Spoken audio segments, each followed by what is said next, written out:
आज की कहानी है सच्चाई की ताकत। हरिपुर नाम के गांव में राजा हरिश्चंद्र नाम का एक राजा रहता था। वो अपने गांव वालों से बहुत प्रेम करता था। मंत्री जी, आज आप पूरे गांव का मुआयना करके बताइए कि लोगों को क्या परेशानी है और लोगों को किस सहायता की आवश्यकता है। ठीक है महाराज, जैसी आपकी आज्ञा। मंत्री गांव का चक्कर लगाते समय जंगल में देखता है कि दो लोग वहाँ पर पेड़ की लकड़ियाँ काट रहे थे। कौन हो तुम और पेड़ क्यों काट रहे हो? राम और श्याम नाम के दोनों दोस्त उस गांव में ही रहते हैं। श्याम थोड़ा चालाक रहता है, जबकि राम सच्चा और ईमानदार रहता है। मंत्री जी, मेरा नाम राम और इसका नाम श्याम है। हम दोनों पेड़ की लकड़ियों को बेचकर अपने परिवार का पालन पोषण करते हैं। क्या तुमने इस काम के लिए महाराज से इजाजत ली है?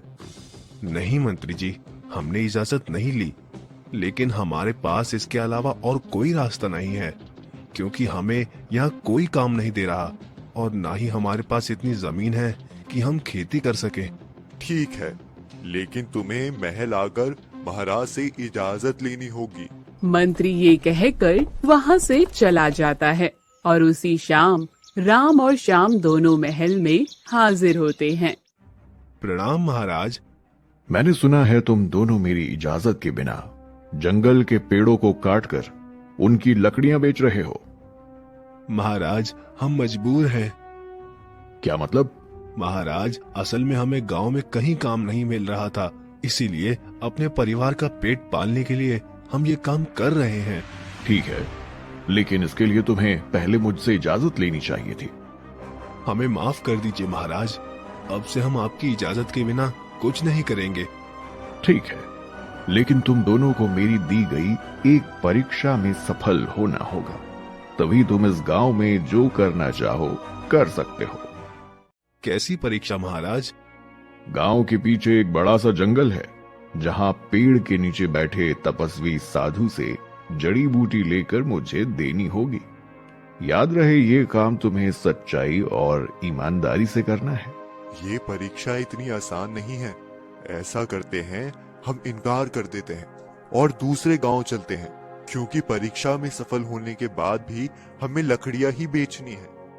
श्याम के समझाने के बावजूद राम अपना गांव छोड़ने के लिए तैयार नहीं होता और परीक्षा के लिए तैयार हो जाता है। महाराज, हम परीक्षा देने के लिए तैयार हैं।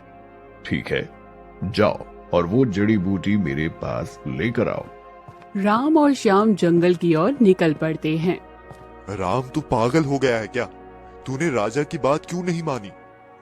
हम इस खतरनाक जंगल और तपस्वी साधु बाबा का सामना कैसे करेंगे? तू फिक्र क्यों करता है श्याम, सब हो जाएगा। हमें अपने परिवार के लिए थोड़ी मेहनत तो करनी ही पड़ेगी ना। राम और श्याम बातें करते करते जंगल में उस पेड़ के नीचे पहुंच जाते हैं, जहां साधु बाबा बैठा तपस्या कर रहा होता है। प्रणाम साधु बाबा। मूर्ख, कौन है तू और तेरी इतनी हिम्मत कि तूने मेरी तपस्या भंग की? इसके लिए मैं तुझे कठोर सजा दूंगा। राम को देख साधु गुस्से से अपनी बात कहता है, तो राम बिना डरे साधु से कहता है, क्षमा करें साधु बाबा, हमारा मकसद आपकी तपस्या भंग करना नहीं था। हमें तो यहाँ महाराज ने आपसे जड़ी बूटी लेने भेजा है। अच्छा, तुम्हें महाराज ने भेजा है? ठीक है, जड़ी बूटी तो दे दूंगा, मगर तुम्हें मेरा एक काम करना होगा। कैसा काम साधु बाबा? वो सामने पेड़ लगा है, उस पर चिड़िया का घोंसला बना है। अगर तुम उस पेड़ को काटकर चिड़िया के घोंसले को गिराकर नष्ट कर दो, तो मैं ये जड़ी बूटी और साथ ही पैसों से भरी पोटली भी दूंगा। नहीं नहीं साधु बाबा, मैं ये पाप नहीं करूंगा। मैं उन मासूमों की जान नहीं ले सकता। आप मुझे कोई और काम बताइए, मैं कर दूंगा। श्याम, जो कब से खामोशी से साधु और राम की बातें सुन रहा होता है, वो जल्दी से कहता है, साधु बाबा, मैं ये काम करने के लिए तैयार हूँ। श्याम ये कहकर पेड़ को काटने चला जाता है। तभी राम उसे दुखी मन से देखता है और साधु से कहता है, साधु बाबा, ऐसा मत कीजिए, मुझे सिर्फ वो जड़ी बूटी चाहिए। इसलिए आप मुझसे जो काम कहेंगे वो मैं कर दूंगा, लेकिन ये पाप मैं नहीं कर सकता और ना ही होते हुए देख सकता हूँ। ठीक है, अगर तुम्हें सिर्फ जड़ी बूटी चाहिए तो जंगल के अंदर जो गंदा तालाब है उसे तुम्हें अच्छी तरह साफ करना होगा। मैं तैयार हूँ साधु बाबा। इतना कहकर राम तालाब साफ करने चला जाता है। इधर श्याम अपना काम करके साधु से पैसे की पोटली और जड़ी बूटी लेकर महल चला जाता है। महाराज, ये लीजिए आपकी जड़ी बूटी। आपके कहे अनुसार मैं आपकी दी हुई परीक्षा में सफल हो गया हूँ, तो क्या अब मुझे इनाम मिलेगा?